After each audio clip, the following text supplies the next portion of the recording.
This is an old structure in its dying throes. I used to think that the media, they're sort of like a little bit directionally accurate, but they're not embellishing and exaggerating. They're just lying. But you are concerned? I'm very concerned. You're basically breaking a lot of structure. That's what I think is about to happen. And that could go horribly wrong. But a lot of that structure was really diseased. Is he really going to pull America out of NATO? This is really dangerous stuff. What he's about to do, in my opinion, Is? Renegotiate the world. Can Donald Trump renegotiate the world? What does that mean and how could that play out? You've got to hear this thing from the beginning to the end. You're going to be shocked at the forecasting predictions by Eric Weinstein, who usually gets things right. So please like and subscribe and grab a drink and enjoy. But you are concerned? I'm very concerned. You're basically breaking a lot of structure. That's what I think is about to happen.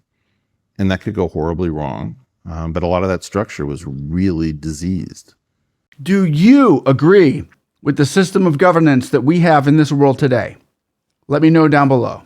I think people just aren't understanding that this is not the continuation. Trump was the only president, according to my research, who's never held government or military office. The reason Washington freaked out about him, in my opinion, was that nobody knew whether he was going to continue the agreements. Is he really going to pull America out of NATO? The only U.S. president never to hold office, and the only, get this guys, the only U.S. president whose family never owned slaves. Go back all the generations of all the presidents in the United States, they were all slave owners, all except for one, Donald Trump. Family never owned slaves. And he doesn't like NATO. He doesn't like the UN. He thinks they're useless. He thinks they're money laundering schemes. But that's what Trump thinks. What do you think? In part, in negotiations, you don't know what he's going to do next. In governance, you don't know what he's going to do next. He's very creative, very unpredictable. He's the most interesting politician of our time. This is really dangerous stuff. What he's about to do, in my opinion, Is? Renegotiate the world. Yep. I don't think that the world is in the greatest shape, honestly. Africa, they need fair compensation for their labor and their resources. The wars need to end. The monetary funds need to be more evenly distributed. But personally, I feel like I learned more from you all than you learned from me. So tell me, what needs to change in this world besides, well, I think everything? I think he's going to do all sorts of stuff that hasn't been done before, particularly with the game theory that he's not seeking re-election and he knows what happened. He's not up for another term. He has nothing to lose. They tried to deface his character, break his wallet, and oh yeah, they tried to assassinate him. So yeah, I can kind of get why he's on a mission. I think it's a really good analysis of what you've said, because I think Trump is a natural disruptor. Don't we need a natural disruptor now? Because the natural order of things no longer works. That's what he's been put in place to do. It's to disrupt, it's to challenge. The status quo isn't working. We all acknowledge that. That is why the people voted for him. Is that a good idea? I don't know. I mean, how many people actually love this system? So we need to roll the dice and just see what happens. Well, but you're rolling the dice squared. Elon, for example, is the other person I would associate with, and it's basically Trump times Elon equals lit. It's going to be lit. War is serious stuff, and most of us who are, the world is in the middle of a masculinity crisis. People are talking tough because they're trying to remember what it's like to be male. And Elon Musk joining the mix. Free speech lives on. Destroy the woke mind virus. I think you can probably see from my demeanor, it's super exciting. It's also terrifying. We needed to shake this up for sure, but this is going up to 11. Going up to 11? Coming from a guy like Eric Weinstein, that's kind of concerning. To me, the thing I'm most interested in is what system will allow radical individuals, and I mean profoundly radical individualism, to thrive. And my concern is that the teams are taking up all the oxygen. Wokistan versus Magistan. Okay, most of us aren't really either. For all the talk about blue-haired people, mostly I don't see people with blue hair. And I don't think I've ever seen a MAGA hat, despite having been in Florida and Texas over 8 years. I don't think I've ever seen somebody wearing a MAGA hat just in the street. So I really think that we have this completely flawed impression of who we are because our online selves aren't even really tied to our real selves. Has the media taken reality and formed a narrative that's non-existent and cinemized people as if they're a part of some 7 o'clock sitcom to sell people a ream of deception tickets? The one thing I've really taken away from this trip to America, you know, we come here regularly, is I used to think that the media embellish and exaggerate and, you know, they're sort of like a little bit directionally accurate, but they exaggerate and they... I saw this in New York Times, therefore, you know, it is, you know, he's not Hitler, but he's kind of like, you know, 20% towards Hitler type of thing. And this trip, having, you know, we went to a Trump rally to see it with our own eyes. And what I took away from it now is they're not embellishing and exaggerating, they're just lying. When people talk about their reality as being reality, I ask, what's so real about it?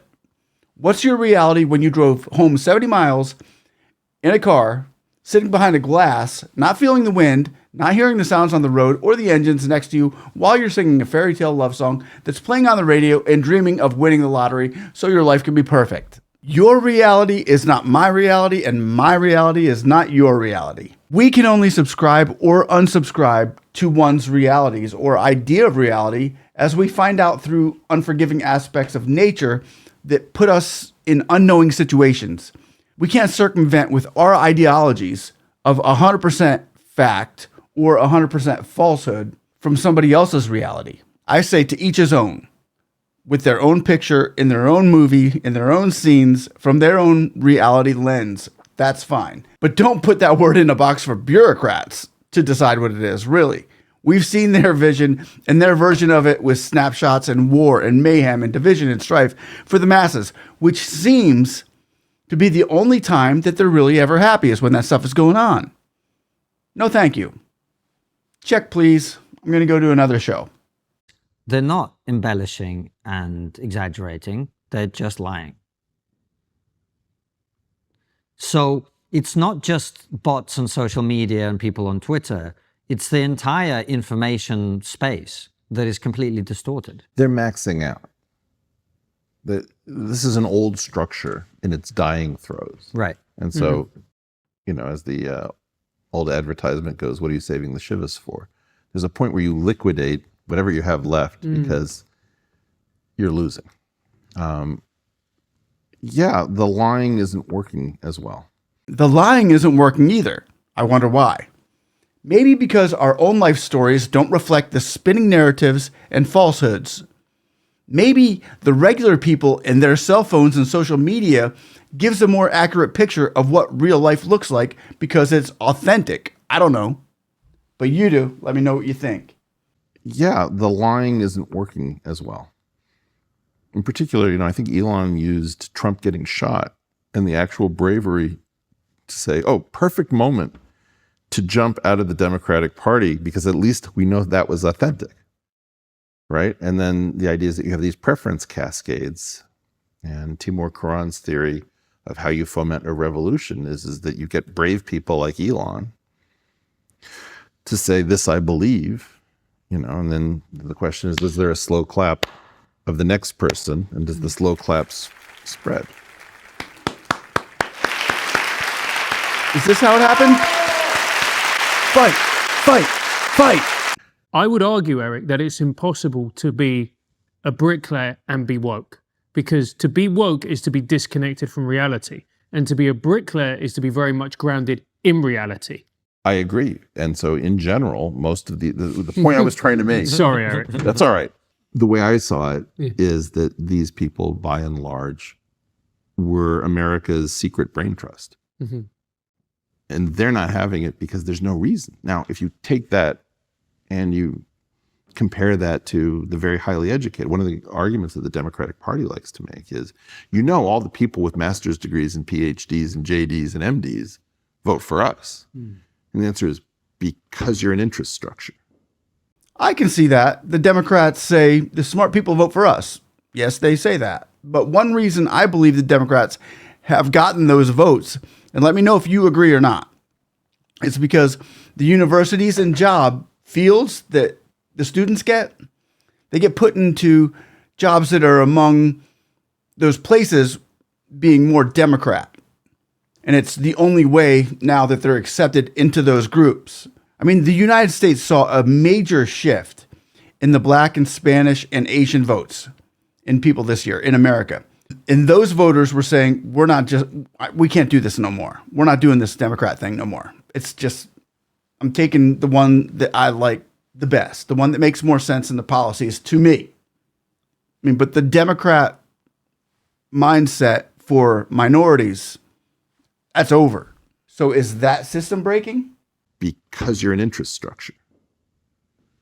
And the workplace, if you're in a woke workplace, those workplaces are constantly demanding fealty to this woke parchment. And that's what's going to have to collapse. There was a lot of brain food in this one, ladies and gentlemen. We can agree with it, some of it, maybe all of it, or none of it. I don't know. That's up to you. But it did provide some food for thought. Trump is going to change the system. It's a new day. But there's one really specific thing that always comes to my mind that Trump said. He said, I can't do it. It's not me. It's only Jesus. It's only through God that we can make things right down here. And that's what I subscribe to. I want to thank you all for watching. One love, and we'll see you on the next one. Bye-bye.